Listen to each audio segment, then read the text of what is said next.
Oke, tadi kan kita lagi ngomong soal demam. Demam, ya betul. Seberapa sering datang ke dokter terus orang tua panik? Demam dok. Iya. Itu adalah alasan paling sering sih. Apalagi anak pertama ya dok ya. Iya benar anak pertama banget. tuh kayak ada apa nih? Gitu kan bingung Panik, kita. betul. Yes. Makanya kenapa IG saya itu ada momdoc.id itu ada untuk membantu new parents untuk mengatasi kegawat daruratan di rumah biar nggak bingung. Jadi kalau ada demam mesti ngapain, ada diare mesti ngapain, ada kejang demam tadi yang masalah dicerita. Iya. Nah itu tuh di rumah mesti diapain dulu. Nah kayak gitu-gitu. Pertolongan pertama lah dok ya. Betul, baru cari pertolongan berikutnya. Tapi kembali ke demam, betul banget itu adalah hal paling sering yang membuat orang tua panik sih. Iya. Dan langsung in a rush bawa ke dokter. Oke. Gitu. Karena itu anak tuh beda banget dok. Kalau demam itu anak tuh langsung kayak cerianya Layu hilang gitu ya, langsung kayak ayam langsung layu gitu ya. Kayak ayam sayur gitu. Dia Iya benar. Kayak ayam sayur. Iya mata Iya, langsung redup. iya, matanya langsung- Itu sedih sih kalau ngeliat.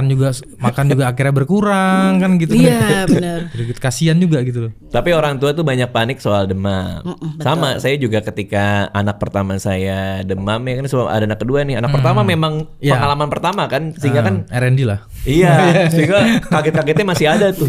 Oh, takut kayak gini, takut ini serius apa enggak gitu. Iya betul. Nah, tapi kan obat demam itu ada yang mengandung paracetamol sama ibuprofen. Iya. Nah, itu bedanya sebenarnya apa, Dok?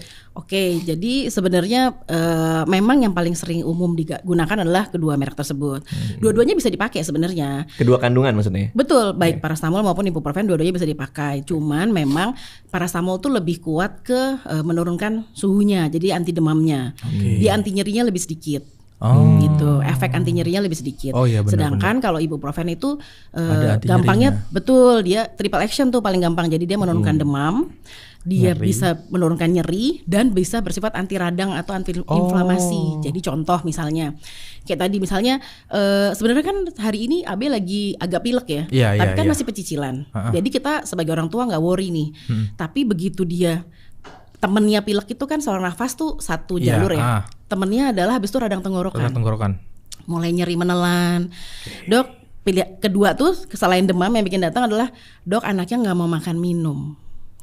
Ternyata ada kita orang awam bilangnya radang tenggorokan ya, Betul. nyeri menelan itu. Jadi mulailah orang tua tambah panik, udah demam, Nggak mau makan, nggak mau minum. Takut dehidrasi. Betul, nah itu yang kita khawatirkan. Nah biasanya kalau yang demam dengan gejala yang jelas, ada batuk pilek jelas, ada nyeri menelan jelas, atau misalnya tumbuh gigi mungkin. Nah itu kita boleh tuh pilih ke yang ibuprofen yang bisa bersifat sebagai anti nyeri dan juga anti radang tadi itu anti inflamasi. Jadi dia tiga-tiganya dapet.